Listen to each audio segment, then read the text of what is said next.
الحمد لله رب العالمين وصلى الله وسلم على نبينا محمد وعلى آله وصحبه أجمعين أما بعد.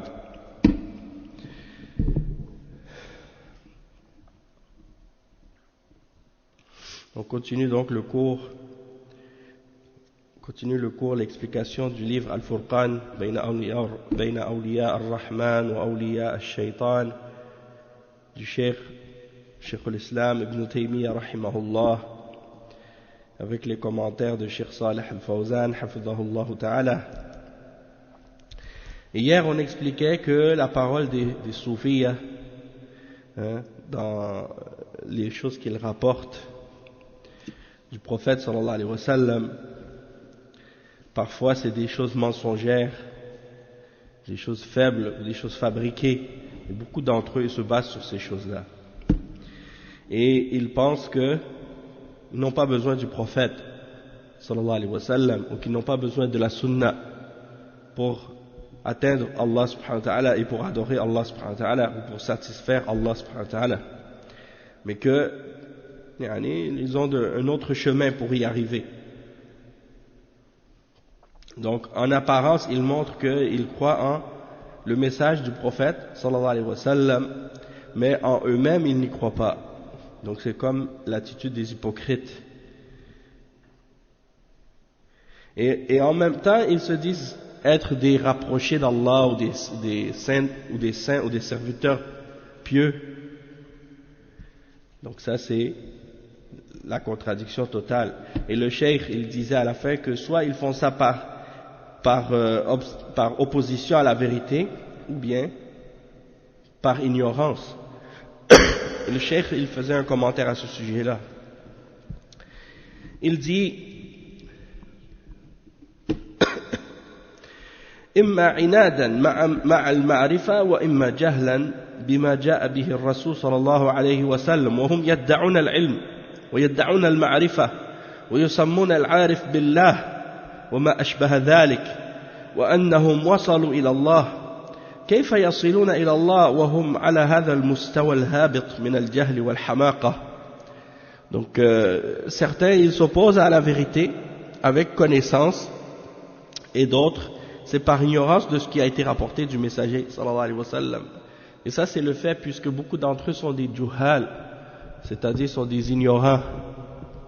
Beaucoup d'entre eux n'ont jamais étudié l'islam, ils ne sont pas allés étudier auprès des ulama.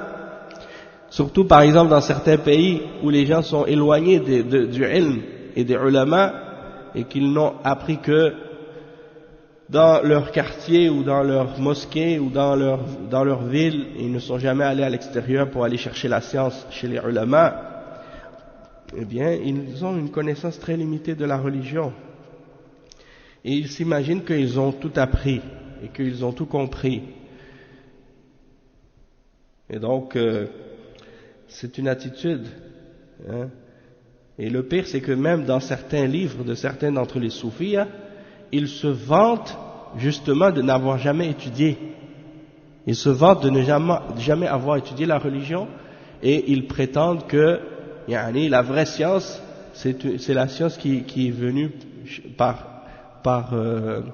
inspiration divine, ou bien par illumination, ou bien par émanation, ou bien par intuition, ou bien par rêve, ou des choses de ce genre.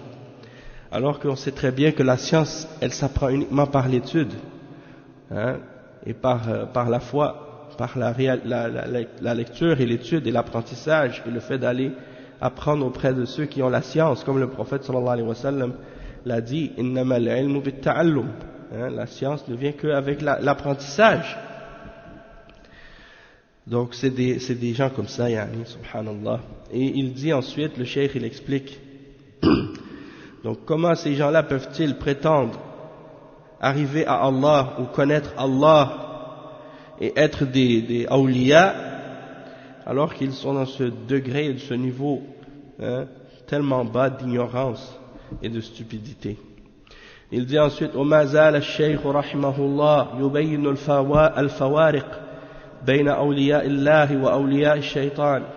الله عز وجل ذكر أن أولياء الله هم الذين آمنوا وكانوا يتقون آمنوا ظاهرا وباطنا فلا يكفي الإيمان في الظاهر دون الباطن كإيمان المنافقين الذين يشهدون أنه رسول الله لكنهم كاذبون ويكذبونه في قلوبهم وهؤلاء في الدرك الأسفل من النار فكيف يقال إنهم أولياء الله وكذلك ضلال المتصوفة الذين يتظاهرون بالشهادة أنه رسول الله ولكنهم في الباطن يعتقدون خلاف ذلك يعتقدون أن الأولياء لا يحتاجون إلى الرسول صلى الله عليه وسلم وإنما يأخذون عن الله مباشرة إنما الذي يحتاج إلى الرسول صلى الله عليه وسلم هم العوام الذين لم يصلوا إلى الله وأما الخواص الصوفية فإنهم وصلوا إلى الله فليسوا بحاجة إلى الرسل فهؤلاء هل يقال إنهم من أولياء الله وهم يكفرون في الباطن ويتظاهرون بالإيمان الظاهر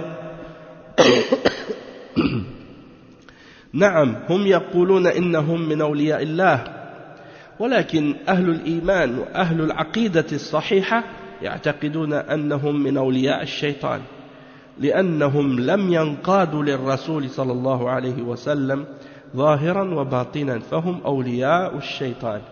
Donc le cheikh il dit que Cheikh l'Islam Ibn Taymiyyah il continue d'expliquer les distinctions et les distinctions et les différences entre les alliés d'Allah, les serviteurs rapprochés d'Allah et les serviteurs du shaitan. Et Allah subhanahu wa ta'ala il a mentionné à propos de ces serviteurs pieux et rapprochés et de ces awliya que ce sont ceux qui ont la foi et qui ont at-taqwa, qui se préservent du châtiment d'Allah, qui ont cru intérieurement et extérieurement et non seulement extérieurement, parce que le cheikh dit la foi intérieure, prétendre avoir la foi extérieure mais sans avoir la réelle foi intérieurement, ça c'est comme la foi des hypocrites, ceux qui se disent croyants, qui se disent musulmans mais ils ne croient pas réellement en leur cœur. Et c'est comme ceux qui par exemple prétendent croire en le messager d'Allah. Ils disent nous témoignons qu'il est le messager d'Allah, et le cheikh il dit comment ces gens-là ils prétendent qu'ils croient au messager d'Allah mais ils le démentent, ils le démentent, c'est-à-dire ils nient ce qu'il a amené et ils le traitent de mensonge dans leur cœur. Donc le cheikh il dit comme Allah subhanahu wa ta'ala a mentionné à propos des hypocrites qu'ils sont dans les niveaux les plus bas de l'enfer. Donc comment pourrait-on prétendre après ça que ces gens-là sont des serviteurs rapprochés d'Allah ou des awliya d'Allah? Il dit de même que les égarés parmi les soufis, ceux qui se montrent, qui montrent ou qui prétendent qu'ils croient en le témoignage du fait que Mohammed est le messager d'Allah, mais qui en eux-mêmes, dans leur cœur et dans leur intérieur, croient au contraire de cela. Et ils croient que les awliya, les serviteurs qui sont des awliya, ceux que eux les soufis appellent des saints, que eux ils n'ont pas besoin du messager, mais qu'ils prennent uniquement leur science directement d'Allah, comme les prophètes. Donc ils n'ont pas besoin d'Allah selon eux. Celui qui a besoin du prophète ou du messager, c'est uniquement le commun d'entre les musulmans qui n'est pas arrivé jusqu'à Allah. Mais les élites et les élus parmi les soufis, eh bien eux, ils prétendent que ça y est, ils sont arrivés à Allah, donc ils n'ont plus besoin de messager.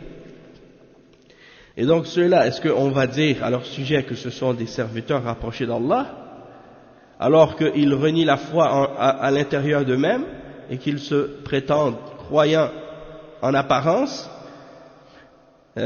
Donc oui, ils disent qu'ils sont des awliya. Ils disent oui, nous sommes des awliya, nous sommes des serviteurs pieux et rapprochés d'Allah. Et déjà même, qui ose prétendre ce genre de choses, hein? Qui parmi les musulmans a le droit de prétendre ou de dire une chose pareille? Yani, subhanallah, même les sahaba, les plus proches du messager, sallallahu alayhi wa sallam, même Abu Bakr radiyallahu anhu et Omar ibn al-Khattab, les deux meilleurs de cette umma après le messager d'Allah, sallallahu alayhi wa sallam, ils avaient peur pour eux-mêmes. Wa alaykum salam wa rahmatullah. Ils ne se sentaient pas en sécurité ou en paix devant Allah subhanahu wa ta'ala par rapport à leur sort dans l'au-delà. Ils craignaient Allah subhanahu wa ta'ala et ils savaient que hein, ils étaient que des serviteurs, hein, et des esclaves d'Allah. Mais quelqu'un qui vient et qui dit moi je suis un wali d'Allah, je suis un serviteur rapproché d'Allah, Allah il m'aime, comment il ose dire ça, hein? Sallallahu alayhi wa sallam. Donc ces gens-là ils prétendent ça, puis après ils disent oui nous sommes les gens de la foi et nous avons la bonne aqidah, hein?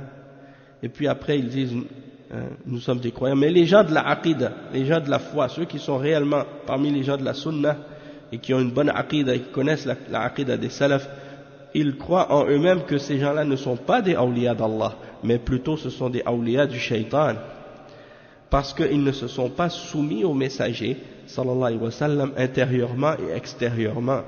Donc ce sont des awliya du shaitan. Et comment quelqu'un peut prétendre être sur la bonne voie alors qu'il suit quelqu'un qui se prétend wali et qui non seulement contredit le messager d'Allah sallallahu alayhi wa sallam, hein, mais en plus de ça il pense qu'il a le droit de le faire et qu'il reçoit sa connaissance directement d'Allah, donc il n'a pas besoin du messager sallallahu alayhi wa sallam, et qui pense que celui qu'il suit, il pense que il est meilleur que le messager et il met sa parole au-dessus de la parole du messager d'Allah. Hein? Et il pense qu'il est sur le droit chemin. Donc ça c'est grave. Et le cheikh il dit وكذلك فريق ثالث من النصارى فمن النصارى من يشهد أن محمدا رسول الله ولكن يقول رسالته خاصة بالعرب وليست عامة للناس وليست عامة للناس جميعا فمثل هذا لا يؤمن بالرسول صلى الله عليه وسلم لأنه قصر رسالته على بعض جوانبها واعترف بجانب وجحد جانبا أعظم وهو عموم الرسالة فهؤلاء لا يقال إنهم من أولياء الله وإن كانوا يشهدون أنه رسول الله يعترفونه ويعترفون ولكن يجحدون عموم الرسالة. Donc le cheikh dit il y a un troisième groupe et c'est ceux qui parmi les chrétiens disent oui, on témoigne que Mohammed est un messager d'Allah. Ils disent oui, on dit oui, ok, on est d'accord que Mohammed est un messager, sauf que c'est un messager seulement pour les Arabes. Le reste des autres peuples et le reste du monde, ils ne sont pas obligés de le suivre, seulement les Arabes. Et donc le cheikh il dit Jazakallahu khairan. Donc le cheikh il dit à propos de ces gens-là, il dit ce genre de personnes, ils n'ont pas réellement cru en le messager d'Allah sallallahu alayhi wa sallam. Pourquoi? Parce qu'ils ont limité et ils ont restreint le message à un seul aspect. Ils ont uniquement cru à une partie de ce que comprend le témoignage en la prophétie du messager sallallahu alayhi wa sallam, mais ils ont renié un autre aspect qui est plus important encore et plus grand, c'est-à-dire le sens général du message du messager Muhammad sallallahu alayhi wa sallam, et que il a été envoyé pour tous les peuples et non seulement pour les Arabes. Et donc quelqu'un qui dit je crois que Muhammad est le messager d'Allah et il dit ashhadu anna Muhammadan rasulullah walakin faqat ila al-arab, mais seulement pour les Arabes, celui-là, son témoignage en Muhammad Rasulullah, il n'est pas valable.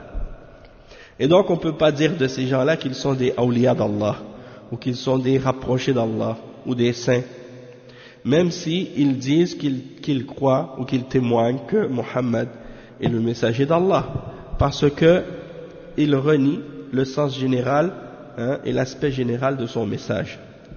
Sinfun rabi'. يعترفون أنه رسول الله صلى الله عليه وسلم وأن رسالته عامة إلى جميع الثقلين لكن يقولون ليس خاتم الرسل ليس خاتم الرسل يأتي بعده أنبياء فلا يؤمنون بختم الرسالة. الله عز وجل قال ولكن رسول الله وخاتم النبيين، والنبي صلى الله عليه وسلم قال أنا خاتم النبيين لا نبي بعدي، فالذي يعتقد أنه يأتي بعده الرسول يأتي بعد الرسول نبي يعني هذا كافر، لأنه لا يؤمن بختم الرسالة لمحمد صلى الله عليه وسلم.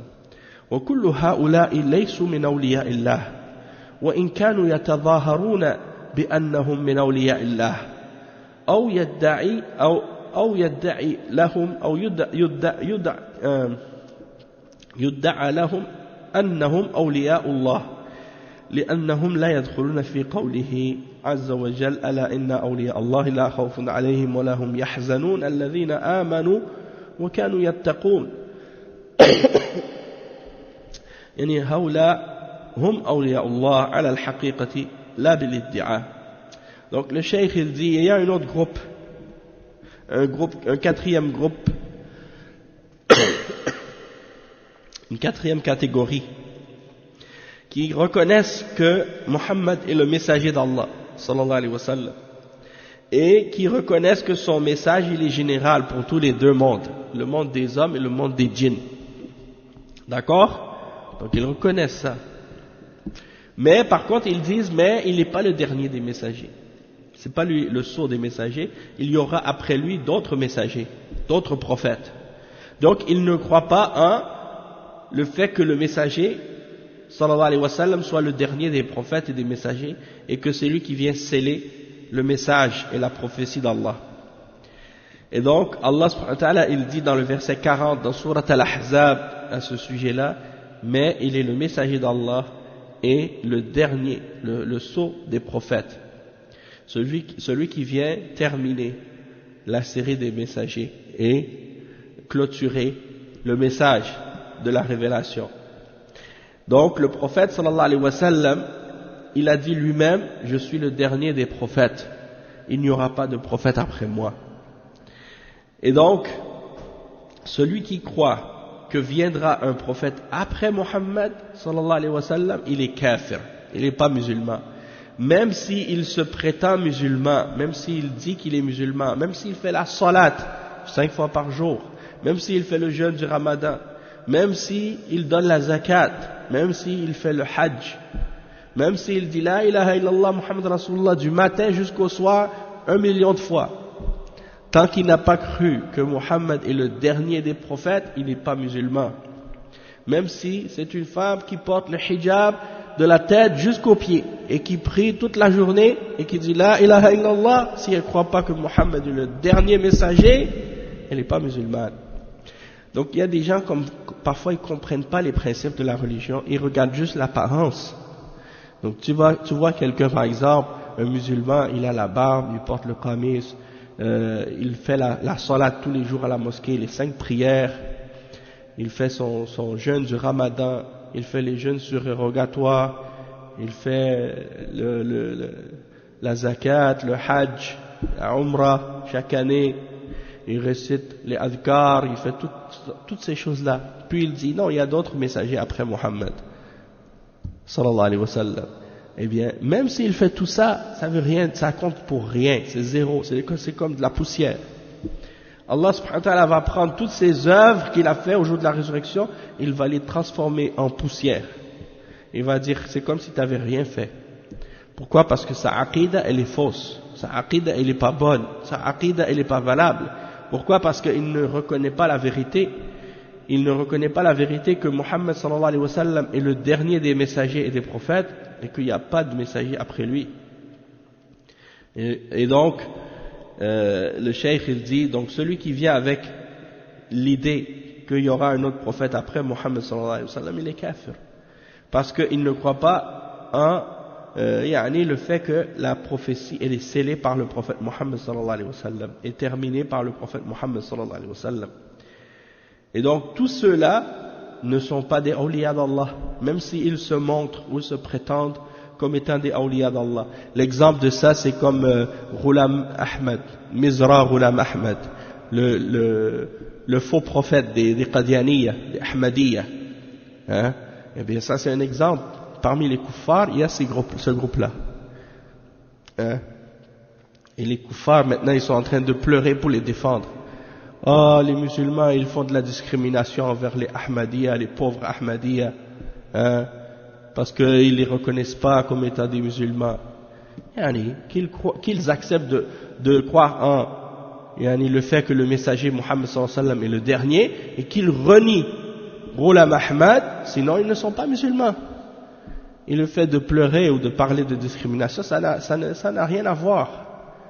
Hein, ça n'a rien à voir avec ça, parce que franchement, subhanallah, si quelqu'un prétend adhérer à une religion puis qu'il refuse de respecter ses fondements les plus importants, hein, et après il parle de discrimination, ça c'est de l'ignorance, c'est de l'égarement. C'est pour ça que les kuffars actuellement ne peuvent plus distinguer entre qu'est-ce qui est vrai et faux aujourd'hui, parce qu'ils ont un système puis une idéologie qui dit que tout le monde a le droit de croire en tout ce qu'il veut. Et ça implique quoi? Ça implique que tu as le droit de croire en ce qui est faux. Hein? Même si tu sais que c'est faux et que tu décides d'y croire et que tu le dis toi-même que c'est faux, tu as le droit. Donc tu as le droit de croire au faux, même si c'est volontaire et intentionnel. Et donc comment quelqu'un peut accepter un système ou une idée qui lui permet de croire en ce qui est faux? Hein? Ça fait aucun sens. Hein? Donc c'est pour ça aujourd'hui on entend des absurdités, des choses qu'on n'a jamais entendues auparavant. Quelqu'un qui est un homme, hein, il est homme, il a le sexe masculin, puis quand tu l'appelles, tu dis monsieur, il te dit non, je suis pas un homme, ne m'appelle pas homme. Il dit tu veux que je t'appelle comment? Il dit je suis non binaire, je suis ni homme ni femme, je suis une autre catégorie, j'accepte pas cette classification. Ça c'est la société qui a inventé ça. S'il y a quelque chose qu'on peut appeler sophisme, là il n'y a pas un sophisme plus grave que ce genre de sophisme. On est arrivé au point où les gens aujourd'hui, ils rejettent même les choses les plus élémentaires du gros bon sens. Hein? Et puis après, ils parlent de fake news. Hein? Fake news. Et c'est bizarre parce que tu vois par exemple, je voyais ça, je parlais de ça, j'ai déjà mentionné cet exemple. C'est que par exemple, si quelqu'un dans certains pays il renie la foi en Dieu, il renie la vérité de la foi et de la croyance en Dieu unique, il ne sera pas puni. Il n'y a pas de punition pour ça. Et pour eux, c'est normal, il a le droit. Mais par exemple, s'ils rejettent certaines choses que eux considèrent comme étant des faits historiques, ils peuvent être parfois même condamnés. Hein? Oui, s'ils rejettent certains faits historiques, ou des choses que eux considèrent comme étant des faits historiques, ou des choses qui sont effectivement des faits historiques, bien ils risquent d'être condamnés pour ça. Mais est-ce que ces faits historiques-là sont plus importants que de croire en Allah subhanahu wa ta'ala, de croire en sa religion, de croire en la vérité? Donc tu vois que les gens ils ont le droit de croire en ce qu'ils veulent, mais sauf quand ça arrive à des points où ça touche à des questions qui sont pour eux plus importantes, là c'est différent. Ils changent de discours. Donc c'est pour ça que tu vois, subhanallah, c'est écrit mot pour mot dans le Coran, et le prophète sallallahu alayhi wa sallam l'a dit de façon claire et explicite dans de nombreux hadiths authentiques qu'il n'y a pas de prophète après lui. Puis par contre il y a quelqu'un qui vient qui dit oui, moi je suis un prophète après Muhammad sallallahu alayhi wa sallam, et des gens qui se disent musulmans. Sans compter par exemple qu'on peut appliquer cette parole-là à des soufis aussi, parce que les soufis, même s'ils disent pas qu'il y a un prophète après Muhammad sallallahu alayhi wa sallam, mais le fait qu'ils prétendent ou qu'ils pensent que quelqu'un peut avoir la connaissance de Dieu directement après Muhammad sallallahu alayhi wa sallam, qu'il n'a pas besoin de passer par la sunna, de passer par la connaissance qui vient du messager Mohammed sallallahu alayhi wa sallam. Il peut avoir la connaissance d'Allah par un autre chemin. Est-ce que ça implique pas indirectement de prétendre être un prophète? Ça équivaut à la même chose. C'est comme si quelqu'un, par exemple, comme les soufis qui disent non, Dieu il nous révèle les choses. Ou bien il y en a même qui disent, parmi les extrémistes, parmi les soufis, qu'ils vont voler jusqu'à Lawh al-Mahfouz pour lire ce qui est écrit dans la table préservée d'Allah, pour connaître le ghaib. C'est-à-dire que même le messager Mohammed sallallahu alayhi wa sallam, il a dit qu'il ne connaissait pas le ghaib. Et Allah il lui dit dans le Coran de dire je ne connais pas le ghaib. Personne ne connaît le ghaib. Et si je connaissais le ghaib, j'aurais amené sur moi beaucoup de bien et aucun mal ne m'aurait touché. Malgré tout, eux, les soufis, les shuyukh des soufis, ils disent non, pour être un wali, il faut connaître le ghaib. Si tu ne connais pas le ghaib, tu n'es pas un wali. Ils ont fait du kufr une condition pour être un wali. Parce que de dire qu'on connaît le ghaib, ça c'est kufr. Kufr billah. Donc ils en ont fait une condition. Pour être un wali d'Allah, il faut être kafir pour les soufis. Donc ça c'est de l'égarement total. Et le cheikh il dit donc وكل هؤلاء ليسوا من أولياء الله وإن كانوا يتظاهرون بأنهم من أولياء الله. Donc tous ces gens-là ne sont pas des awliya d'Allah, même s'ils essaient de se montrer comme étant des awliya d'Allah et des rapprochés d'Allah, et même si on prétend à leur sujet qu'ils sont des awliya d'Allah, ils ne sont pas des awliya d'Allah parce qu'ils ne rentrent pas dans la description que Allah subhanahu wa ta'ala a donnée des awliya dans le Coran, dans le verset 62 et 63 dans Surat Yunus, lorsqu'il dit certes, les awliya d'Allah, les serviteurs pieux et rapprochés d'Allah, ils n'auront aucune crainte, ils ne seront pas attristés. Ce sont ceux qui ont cru et qui se sont préservés d'Allah, préservés de son châtiment, en faisant ce que Allah ordonne et en s'écartant de ce qu'il a interdit. Donc ceux qui ont cru et qui se sont préservés du châtiment d'Allah, ce sont eux les vrais rapprochés d'Allah et les vrais serviteurs rapprochés, et les awliya ce sont eux et non pas ceux qui le prétendent parmi ces gens de l'égarement. Et le cheikh dit فقوله مع كفرهم في الباطن بما جاء به الرسول صلى الله عليه وسلم من المنافقين ومن غلاة الصوفية وغيرهم. Donc quand Cheikh al-Islam ibn Taymiyyah dit alors qu'ils rejettent la foi à l'intérieur d'eux-mêmes en ce que le messager a ramené, c'est-à-dire parmi les hypocrites et parmi les extrémistes, parmi les soufiyas et d'autres également. Il dit wa qawluhu imma inadan wa imma jahlan, يعني إما عنادا مع العلم إذا كانوا يعلمون أو جهلا وهذا الجهل لا يعذرون به، لا يعذرون بهذا الجهل لأنهم بالإمكان زواله بالعلم، فهم لا يرون العلم أصلا ويحتقرون الذين يجلسون لطلب العلم ويقولون لسنا بحاجة إلى العلم، وهذه ظاهرة في الصوفية من قديم، وذكرها ابن الجوزي في تلبيس إبليس، وهي واقعة الآن. وهناك الصوفية يزهدون في طلب العلم ويقولون أشتغل بالعبادة، طلب العلم يوقعك أو يعوقك عن العبادة، اشتغل بالعبادة ولست بحاجة إلى طلب العلم، ويأتيك العلم تلقائيا وهو نفسه في الصوفية. العلم إذا اشتغلت بالعبادة ويأتيك تلقائيا من عند الله فلا حاجة أنك تجلس تطلب العلم في المدارس أو في حلق الذكر، بل اشتغل بالعبادة ويأتيك الله العلم. وهذه صفة هؤلاء المتعبدة الذين يزعمون أن الاشتغال بالعبادة أفضل من طلب العلم، في حين أن طلب العلم أفضل من التفرغ للعبادة، يعني أن طلب العلم أفضل من التفرغ للعبادة مسألة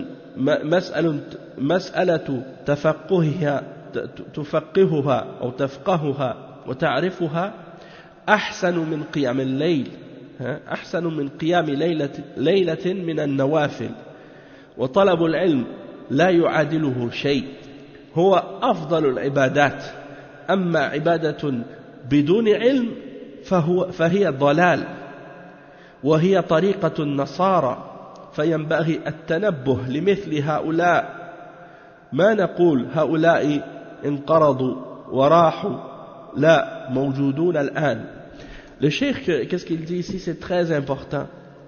Il explique, il dit par rapport à la parole de Cheikh al-Islam ibn Taymiyyah quand il a dit que ces gens-là ils rejettent la foi à l'intérieur d'eux-mêmes, dans ce que le messager a amené sallallahu alayhi wa sallam, il dit soit par opposition ou soit par ignorance.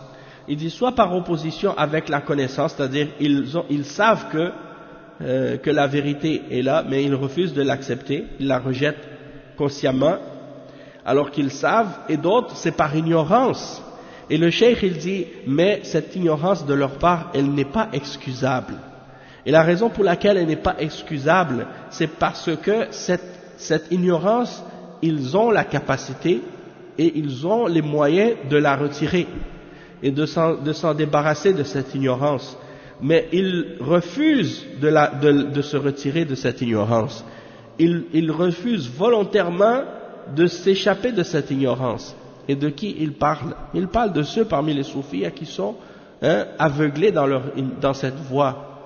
Pas bien entendu le commun des musulmans qui n'a pas la connaissance de l'arabe, il n'a pas étudié, il n'a pas accès aux ulama, il n'a pas accès à ceux qui connaissent la aqidah, qui connaissent la science, pour leur clarifier ces questions-là dans certains villages, dans certains pays musulmans, dans certains villages éloignés, dans les montagnes ou bien dans des endroits loin où les gens n'ont pas accès au savoir, n'ont pas accès à la science et n'ont pas accès à des gens qui connaissent la religion, qui connaissent l'arabe, qui peuvent leur traduire les connaissances de l'islam dans leur langue de façon claire et précise.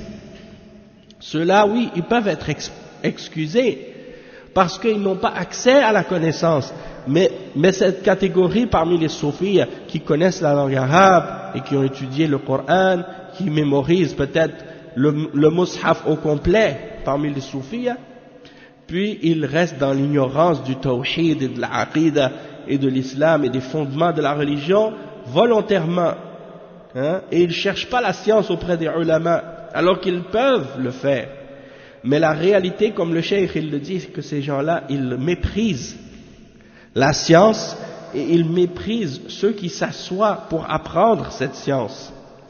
Et ils disent, nous n'avons pas besoin de cette science. Et ça c'est quelque chose qui est présent. C'est une réalité qui est un phénomène, une réalité qui est présente chez les soufis depuis très longtemps. Même que Ibn al-Jawzi, il a parlé de ça dans son livre qu'il a écrit, qui s'appelle Talbis Iblis, les ruses du shaitan. Et dans son livre Talbis Iblis, Ibn al-Jawzi, il parle de différents groupes parmi les gens de bid'ah qui ont été trompés par le shaitan. Et il parle aussi même parmi différentes catégories de personnes et différents groupes de musulmans. Donc il parle à propos de Talbis Iblis, les ruses du shaitan contre les chiites, les ruses du shaitan contre les khawarij, les ruses du shaitan contre les soufiyas. Et je pense que la plus grosse partie de son livre, je dirais peut-être les 2/3 de son livre, ça parle des ruses du shaitan contre les soufiyas. La plus grosse partie, la plus grosse section de son livre, c'est à propos de ces catégories-là, des adorateurs et des soufiyas. Et comment le shaitan a rusé contre eux. Et il a expliqué même dans ce livre-là que une des manières comment le shaitan il a réussi à égarer les soufiyas, c'est justement à cause de leur éloignement de la science et de leur mépris du ilm.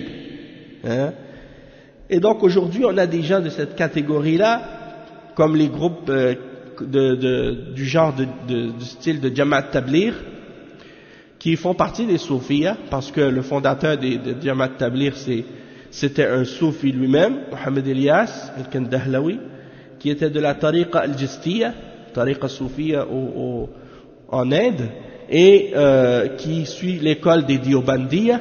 Et les Diobandiyya, c'est des gens qui sont connus pour leurs idées, leurs croyances soufiyya. Donc c'est des soufis à 100%, ces gens-là. Et ils ont plein de croyances de shirk et de bid'ah et d'égarements.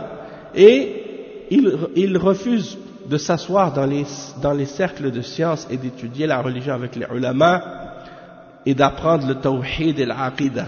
Ça c'est quelque chose qu'on remarque chez eux.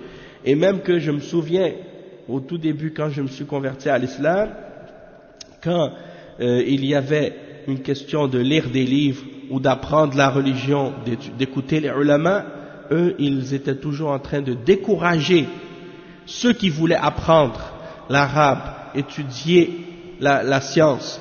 Eux, ils se limitaient uniquement à lire le livre de Jamaat Tabligh, Tabligh Nisab, Fada'il A'mal, comme ils l'appellent, et ou bien pour les Arabes, ils avaient Riyad Salihin. Riyad Salihin, c'est un livre de hadith, il est bon, sauf que c'est pas suffisant de se limiter que à ce livre de hadith. Il y a plein d'autres livres qui contiennent de la science et qui sont importants aussi dans la religion, dans l'aqidah, dans le fiqh, dans le tafsir, dans le tawhid, dans l'aqidah, dans tous les aspects de la religion, dans le fiqh, dans l'usul al-fiqh, et ainsi de suite. Donc, il dénigrait toujours les gens qui cherchaient la science et le savoir, et il disait non, concentre-toi sur l'adoration, concentre-toi sur l'action, il faut agir, il faut pratiquer, c'est pas la science qui est importante. Même Iblis, il avait du ilm, même les juifs, ils ont du ilm, et ça va pas les sauver. Donc ils dénigrent la science et ils utilisent ce genre de paroles pour décourager les gens à chercher la science. Et donc le cheikh, c'est ce qu'il dit, il dit c'est ça ce qui se passe aujourd'hui, c'est exactement ça qu'on voit aujourd'hui. Il y a des soufis qui découragent les gens et qui éloignent les gens de la quête du savoir et qui disent aux gens concentrez-vous sur l'adoration. La quête du savoir et la recherche de la science de l'islam, c'est quelque chose qui va t'empêcher de faire de l'adoration. Concentre-toi et travaille sur l'adoration, occupe-toi dans l'adoration. Tu n'as pas besoin de chercher la science, tu n'as pas besoin de chercher le savoir. Si tu cherches le savoir, tu vas être distrait de l'adoration. Il dit, tandis que si tu te concentres sur l'adoration, la science va te venir automatiquement, directement, sans effort. Donc ils disent ça, si tu viens avec nous, tu sors fisabilillah pour faire le khuruj, Allah il va te donner la science directe, tu n'as même pas besoin de chercher la science. Et ils ont dit ça à certains. Il y a des gens qui étaient avec Jamaat Tabligh, ils m'ont dit ça. Ils nous disaient, si tu sors avec nous, tu vas apprendre. La science, elle va te venir automatiquement. Il dit, il y a des gens qui étaient sortis avec nous dans une jama'a, dans un pays quelconque, et il y avait des bayans en arabe, et ils ne comprenaient pas l'arabe. Puis tout d'un coup, il y a eu une lumière qui est tombée, et puis tout d'un coup, tout le monde était capable de comprendre l'arabe. Alors tu vois, si tu sors avec nous, tu n'as pas besoin d'étudier l'arabe, tu vas l'apprendre directement. Et les muraffalines, les gens faibles d'esprit qui réfléchissent pas et qui sont comme ça faibles d'esprit, ils acceptent ce genre d'histoire et de fables. Et ils suivent ces gens-là. J'ai rencontré un parmi les Jamaat Tabligh, il était converti depuis 25 ans. 25 ans dans l'islam. Et il dit, il s'est assis avec moi, ça c'était après que je sois revenu de l'Arabie Saoudite, après que j'ai fini quand j'ai étudié à Médine, et quand je suis revenu, il m'a dit, une des choses que je regrette, c'est que j'ai pas appris l'arabe. Il a dit, après 25 ans que tu es avec Jamaat Tabligh et jusqu'à maintenant, tu es au même niveau que le niveau dans lequel tu étais quand tu es rentré dans l'islam. en ce qui concerne la connaissance de l'arabe et de la religion. Donc quelle évolution tu as eu dans ce groupe de bid'a qui t'ont retenu d'apprendre ta religion et d'avancer. Tu restes toujours ignorant jusqu'à ta mort.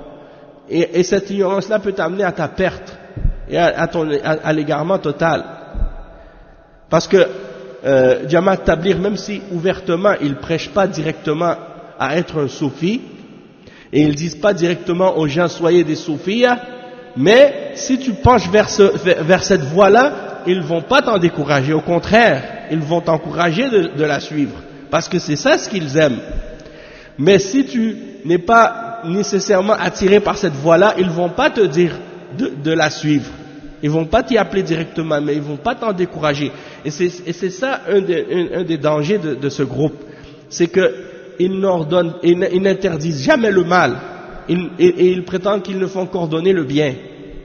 Et donc s'ils savent que tu risques de tomber vers une déviation ou vers un égarement, ils ne vont pas t'en préserver, ils ne vont pas t'en avertir. Au contraire, ils vont t'en encourager.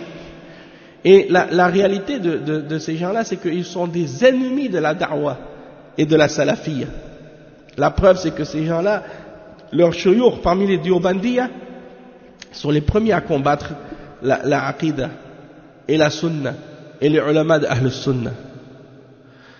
Et donc, c'est des gens vraiment acharnés contre la vérité et contre le droit chemin. Et ils se donnent une image et une apparence de piété, et de gentillesse et de douceur et de sagesse. Mais quand tu leur montres leurs erreurs et que tu leur clarifies l'égarement dans lequel ils sont, et que tu montres que tu es au courant de la réalité de leur mouvement et de leur voix, tu vois leur visage qui commence à devenir un autre visage. Et ils vont te détester, plus qu'on doit détester les juifs et les chrétiens. Donc c'est des gens comme ça, nasallallahu al-afiyya, donc ils ont ça, ces caractéristiques-là, je les ai vus avec mes yeux, je les ai entendus avec mes oreilles, et j'en suis témoin. Et beaucoup de gens en ont témoigné de ça aussi. Sans compter que Mohamed Ilyas al-Kandahlawi, le fondateur de Jamaat Tabligh, quand il a établi sa tariqa et sa voie et cette jama'a, il l'a établi en faisant un serment d'allégeance à 4 tariqas soufiyya, 4 turuq, al-Naqshbandiyya, al-Saharwardiyya, al-Jistiyya wa al-Shadhiliyya. Ça c'est les 4 turuq avec lesquels il a fait un serment d'allégeance, en disant on va, parce que leur but c'était d'essayer de réunir le soufisme. Ils ont dit les soufis sont tous divisés en différents turuq et ils travaillent tous individuellement, on va essayer de les réunir et de revivifier le tasawwuf dans le monde. Et donc ça c'est un de leurs objectifs, et de combattre la da'wah salafiyya, c'est ça un de leurs objectifs. Mais beaucoup de musulmans savent pas ça, malheureusement. Donc ils suivent aveuglément ces gens-là, et ils cherchent plus la science, et ils cherchent pas à comprendre et à connaître. Donc il faut réellement faire attention à ça et comprendre ça, pour éviter justement de suivre aveuglément des gens qui nous amènent vers l'égarement total. Et à Montréal, ils ont leur mosquée. Il y a la mosquée Al-Masjid Al-Madani, c'est là-bas qu'ils ont leur centre. Avant, ils étaient à ICQ. Et à ICQ, il y a actuellement l'imam qui est là-bas, Bukhari, qui est lui-même un Diobandi. Il a grandi dans leurs écoles.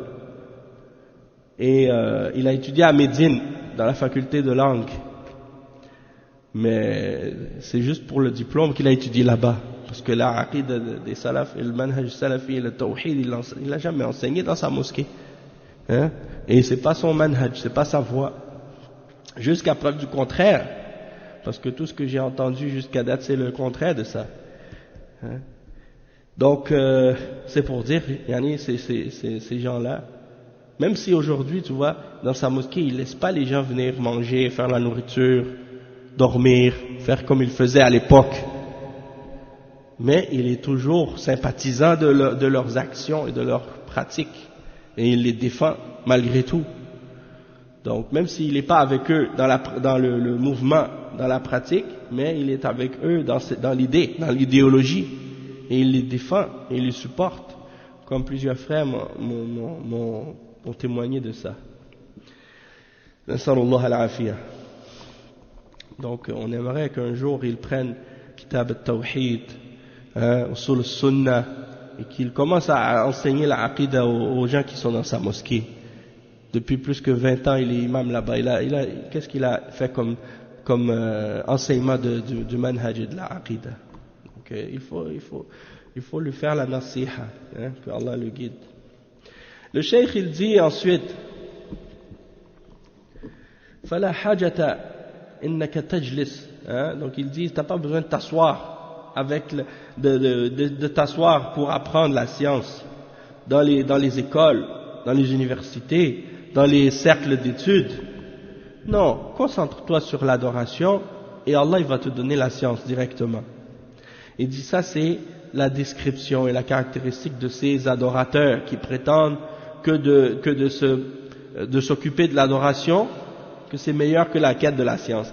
Alors qu'en réalité, la quête du savoir est une des plus importantes et des plus grandes formes d'adoration.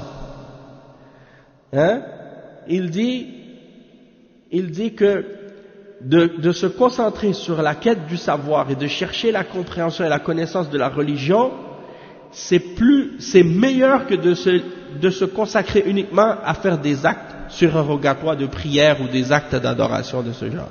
La quête du savoir a plus de mérite et plus bénéfique que cela. Les imams des salafs, comme l'imam Ahmed, on lui avait posé la question, est-ce que c'est mieux de réfuter les innovateurs et les gens de bid'a, ou de faire la prière de la nuit et de faire le jeûne surrogatoire? Il a dit non, de réfuter les innovateurs c'est meilleur. Mais pour réfuter les innovateurs, il faut du ilm, il faut de la science. Donc indirectement, il était en train de parler de la quête du savoir aussi. Et la raison pour laquelle il a dit c'est meilleur, il a dit pourquoi c'est meilleur? Parce que celui qui réfute les innovateurs, il fait pas seulement du bien à sa propre personne, il fait du bien pour les autres musulmans aussi, pour qu'ils soient avertis. Tandis que celui qui fait des prières et des jeûnes surrogatoires, il fait que du bien pour lui-même seulement. Quand tu fais une prière, ça fait pas du bien aux autres, ça fait du bien à toi seulement. Quand tu fais des jeûnes, ça fait seulement du bien à toi. Mais quand tu enseignes la science, quand tu propages la science, quand tu partages la science que tu as apprise, eh bien tu fais du bien à tout le monde. Et tu fais que le bien se propage autour de toi, tu encourages les gens au bien. Donc ça, c'est pas seulement pour toi-même, c'est pas seulement un bien qui se revient seulement à ta propre personne, c'est quelque chose qui touche à tout le monde, qui touche à toute la société, qui produit des fruits pour toute la société, et tout le monde est touché par le bien qui en découle. Et de là vient le mérite et la grandeur de l'importance de la quête du savoir et de la partager. Et donc, si le cheikh dit une question dans laquelle tu as étudié, un chapitre dans la science, un chapitre dans la connaissance que tu l'as maîtrisé et que tu l'as appris, c'est meilleur que de passer toute la nuit à faire des prières surrogatoires. Plus important et meilleur en récompense et en mérite. Donc il dit le cheikh que la quête du savoir c'est une des meilleures parmi les adorations. Tandis que l'adoration sans science, c'est de l'égarement. Et c'est la voie des chrétiens.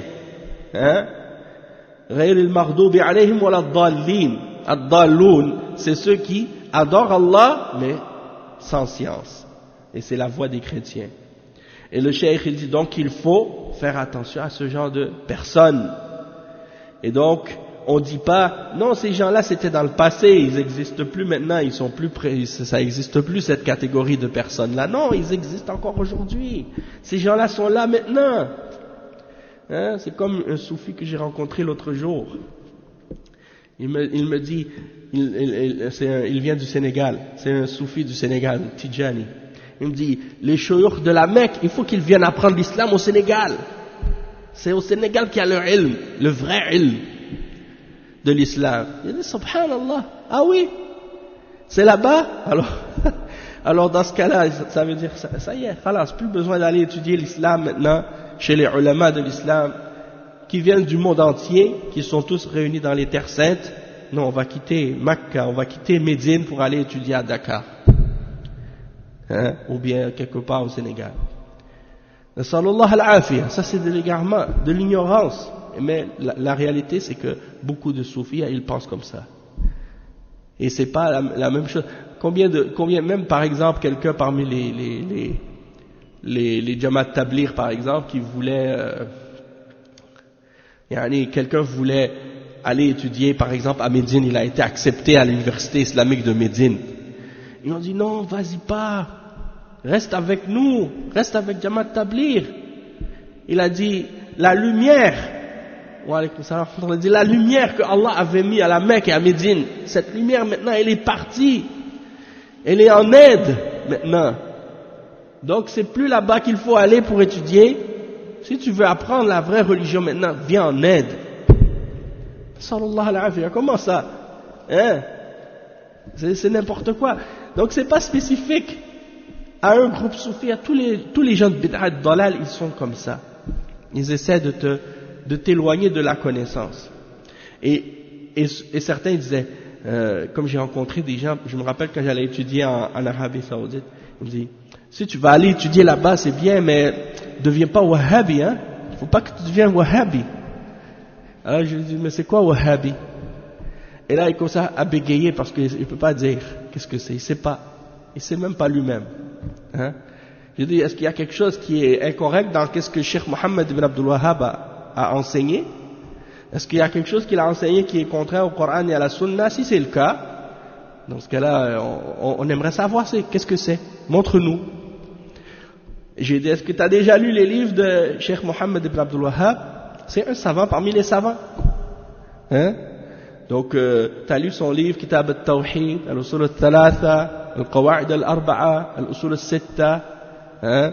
Est-ce que tu as lu Kashf al-Shubuhat et ses autres livres? Est-ce que dedans tu as trouvé quelque chose qui contredit le Coran et la Sunna? Je dis non, mais tu sais, l'Arabie Saoudite, non. Il veut rentrer dans la politique. Je dis, moi je te parle de ilm, toi tu me parles de politique. Hein?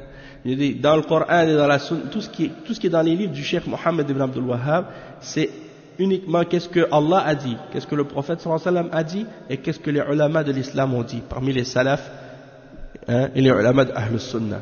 Donc, qu'est-ce que tu as à lui reprocher par rapport à ça? Hein? Donc, si tu trouves par contre des choses qui sont des erreurs ou des contradictions avec le Coran et la Sunna, ça, peu importe de qui ça vient, on doit la rejeter. Que ce soit Mohammed ibn Abdul Wahhab ou n'importe quel autre parmi les ulama de Ahl Sunnah ou d'autres parmi les gens de bid'ah. La vérité, hein, elle est acceptée de tous et le faux, il est rejeté de tous, peu importe de qui. Donc ça, c'est une règle générale. En tout cas, on va s'arrêter ici pour aujourd'hui, puis on continuera la suite au prochain cours, bi'idhnillah. سبحانك اللهم وبحمدك أشهد أن لا إله إلا أنت أستغفرك وأتوب إليك وصلى الله وسلم على نبينا محمد وعلى آله وصحبه أجمعين والسلام عليكم ورحمة الله وبركاته.